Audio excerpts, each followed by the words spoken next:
Okay. Hi, my name is Jasmine, and this is my presentation on Ho Chi Minh. Okay. Ho Chi Minh, Uncle Ho.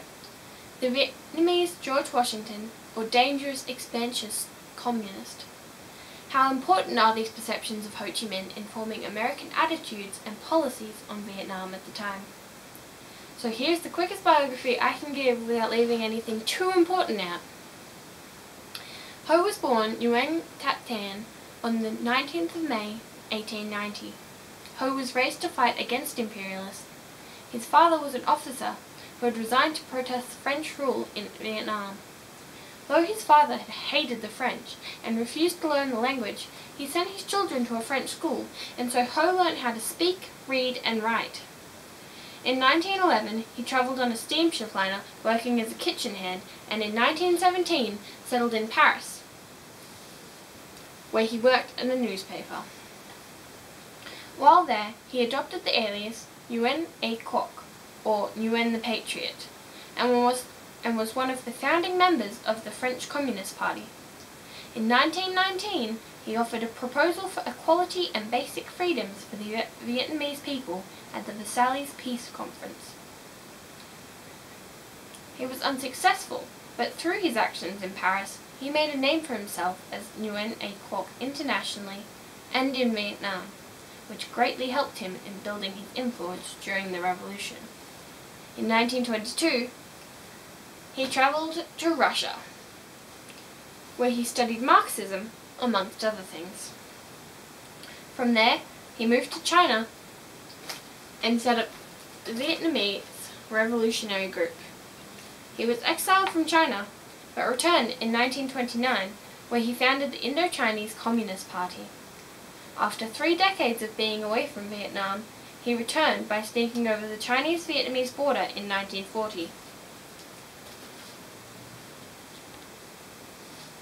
He there set up the Viet Minh, a revolutionary group set up to fight off the French and Japanese.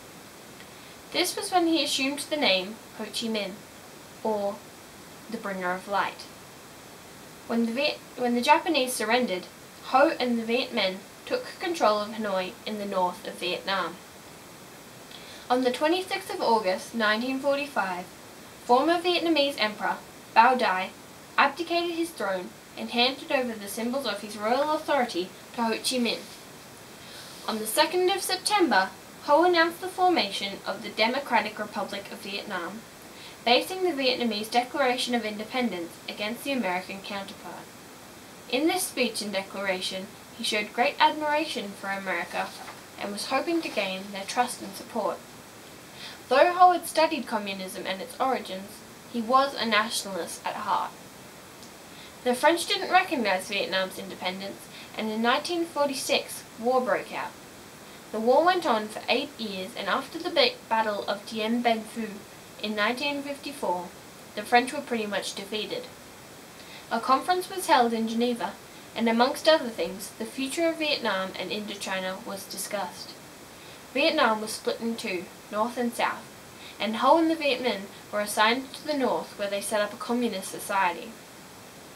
The South was being run by American-supported leader Diem.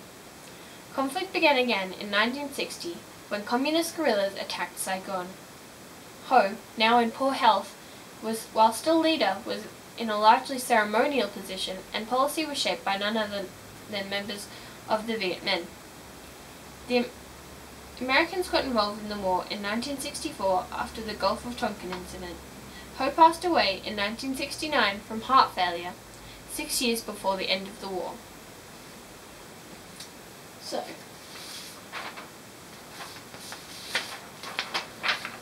negative perceptions of Ho Chi Minh. Ho Chi Minh had greatly admired the Americans and the foundations of their country. They had fought for their own independence against the British and believed in freedom for the people. His admiration was shown in his independence speech of 1945. He was sure that they would support him in his endeavour for freedom. The Americans and the rest of the world at the time were terrified of communism and thought if they let Vietnam fall to the communists, the surrounding countries, including Australia, would fall to it. This was called the domino theory. US President Dwight Eisenhower explained the theory in a news conference in 1954. Winston Churchill had also talked about a similar theory in 1946 relating to Soviet Russia and the Iron Curtain. This theory was used to justify intervention in Vietnam by supplying weapons to the French in the 50s, setting up and giving advice to Diem's government in South Vietnam, and fighting against the North Vietnamese for 11 years. The American government didn't trust anyone who associated with communism, and to this day it is still illegal to be a communist in America. Though Ho presented a gentle and trustworthy disposition, there was evidence that he was not always so trustworthy. There are rumors that he had been a spy during the 20s and 30s and had sold out many people to various governments for money. The Viet Minh had also killed many members of rival political groups in power struggles during the 40s and 50s. During the implementation of Vietnam's land reform, approximately 6,000 people were massacred because they were not cooperating with the Viet Minh. Although this was not under orders from Ho Chi Minh, but one of his successors, it caused a lot of North Vietnamese moving down south. These occurrences were still fresh in people's minds in the 60s, and it is easy to see why the Americans did not want to let Vietnam fall to the communist government. However, the Americans supported Diem's government, and many people were killed during his reign as well. Diem's government was corrupt, fraudulent, and religiously oppressive. He ran a dictatorship, and because of these things he was eventually assassinated, which led to more American involvement in Vietnam. Now for some positive perceptions of Ho Chi Minh. Ho Chi Minh made sure that all of the images and articles published by him and his government put them in a positive light. He wanted to set a good example to the people and create a good name for himself. In all interviews, he is described as being friendly and harmless-looking old man. He was quite intellectual, but also stubborn in his views. This was also commented upon by many journalists from the time. Although many Vietnamese people were killed, you can see that Ho cared for his people. Not just the high and middle classes, but the peasantry as well. He cared about education, as shown in the 12 recommendations for the army. 4. To teach the population the national script and elementary hygiene. In fact, each one of these recommendations show that he knew by helping the people and respecting them, you build a great foundation for a country and its government. The main problems people had with the government were after Ho Chi Minh stepped down from full leadership. One of these problems was the Land Reform Act. The most important factor for determining American opinions and policies on Vietnam was the fact that they were being run by a communist government. America and the rest of the world could see the things that were going on in Russia and China and did not want to risk the spread of communism around the world. While Ho seemed to look like a gentle old man, it was clear to see that he could not be swayed in his views, and so the Americans may have felt like there could be no compromise, and that intervention was the only answer. It's clear to see that Ho Chi Minh is a beloved figure to the people of Vietnam.